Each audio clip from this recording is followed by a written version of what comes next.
محترم ناظرین، مشہور سیاسی لیڈر جناب احمد پٹیل کی وفات ہندوستانی سیاست کے لیے عظیم خسارہ۔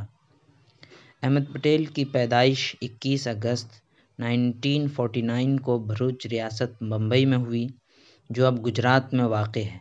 ان کا پورا نام احمد بھائی محمد بھائی پٹیل تھا۔ احمد پٹیل کے نام سے مشہور ہوئے۔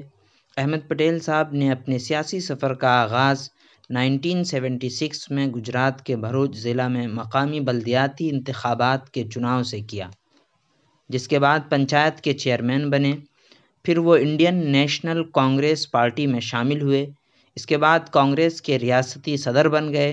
1977 کے لوک سبھا چناؤ میں وہ پہلی بار لوک سبھا ممبر چنے گئے۔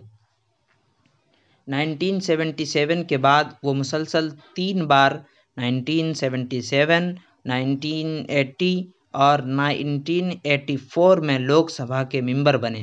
1993 سے موت تک احمد پٹیل صاحب 5 بار یعنی 27 سالوں تک راجیہ سبھا کے ممبر رہے۔ آل انڈیا کانگریس کمیٹی کے 2018 سے 2020 تک خزانچی بھی رہے۔ احمد پٹیل صاحب کے والد ایک سماجی کارکن تھے۔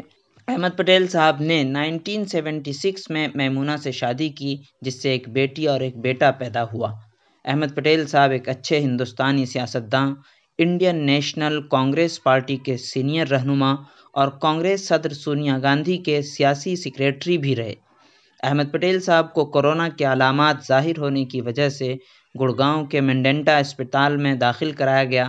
کورونا کی تصدیق ہونے پر انہیں ICU میں رکھا گیا۔